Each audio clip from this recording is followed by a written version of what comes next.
Don't forget to like, subscribe, and share this video with your friends.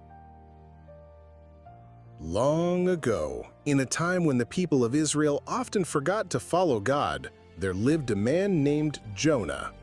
Jonah was a prophet, someone chosen by God to deliver his messages to the people. Jonah knew God's voice well, and he had seen the Lord's power. But one day, Jonah would learn that obeying God isn't always easy, and that God's mercy is greater than we can imagine. One bright morning, Jonah was going about his daily work when suddenly the voice of the Lord came to him.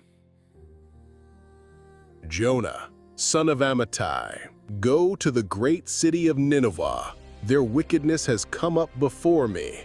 Tell them to turn from their evil ways." Jonah's heart sank. Nineveh, the capital of Assyria? The Assyrians were enemies of Israel. They were known for cruelty, violence, and pride. Jonah didn't want to go anywhere near them, and he certainly didn't want them to be forgiven. Instead of obeying, Jonah made a decision, a wrong one. He thought to himself, if I go in the opposite direction, maybe I can get away from what God is asking. So Jonah packed his things, hurried to the port city of Joppa, and bought a ticket on a ship headed to Tarshish, as far away from Nineveh as he could possibly go.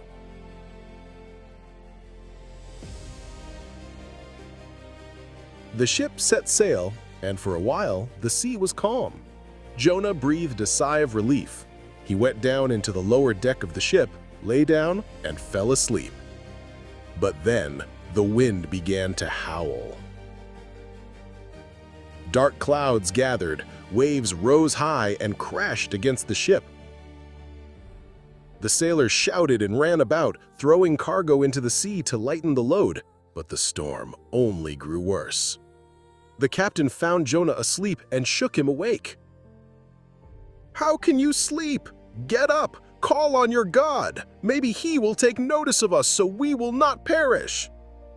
The sailors, desperate to find the cause of the disaster, cast lots, a way of making decisions. The lot fell on Jonah. "Sailors, who are you? What have you done?" Jonah admitted, "I am a Hebrew, and I worship the Lord, the God of heaven, who made the sea and the land. I am running away from him." The sailors were terrified. "What should we do to make the sea calm down for us?" Jonah's voice was steady now. "Throw me into the sea.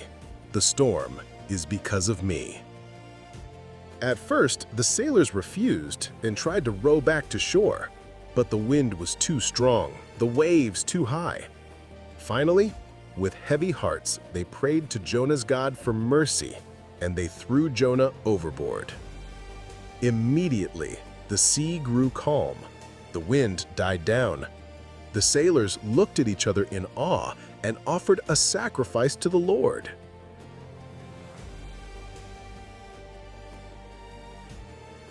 As Jonah sank into the deep, he expected to die.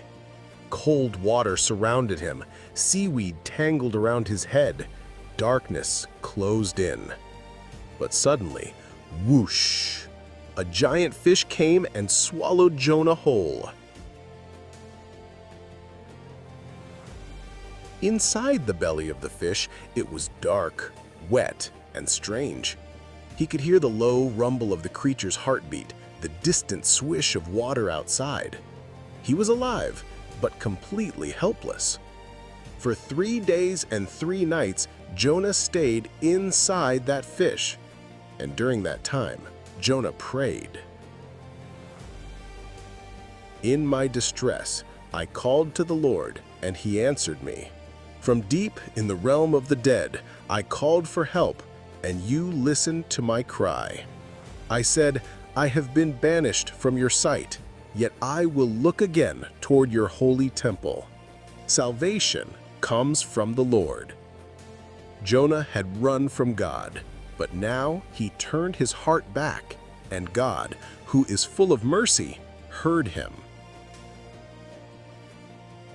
After the third day, the Lord commanded the fish to spit Jonah out.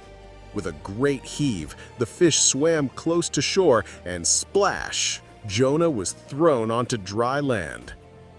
Jonah lay there, in the sunlight, gasping for air. He was free, and this time he would listen to God. Once again, the Lord's voice came. "Go to the great city of Nineveh and proclaim to it the message I give you." Jonah set out for Nineveh. It was a huge city, so large it took 3 days to walk through. Jonah began by going in one day into the city, shouting, "40 more days and Nineveh will be overthrown." The people listened, and to Jonah's surprise, they believed him. Word spread quickly until it reached the king himself. The king rose from his throne, took off his royal robes, and put on sackcloth, a sign of repentance. He issued a decree. "Let everyone call urgently on God. Let them give up their evil ways and violence.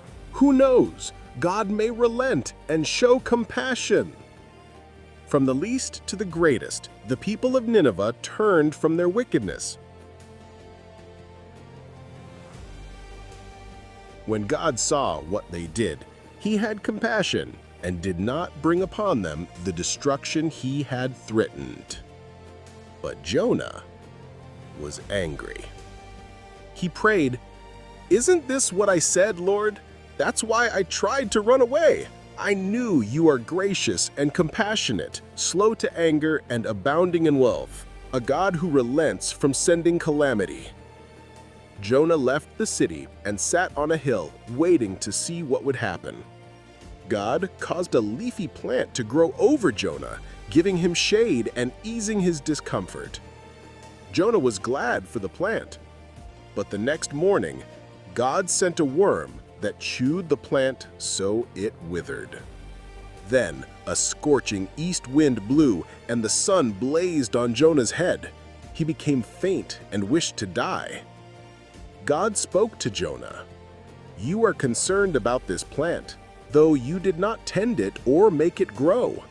Should I not be concerned about the great city of Nineveh, where there are more than 120,000 people, and many animals too?" Jonah sat silently. He understood.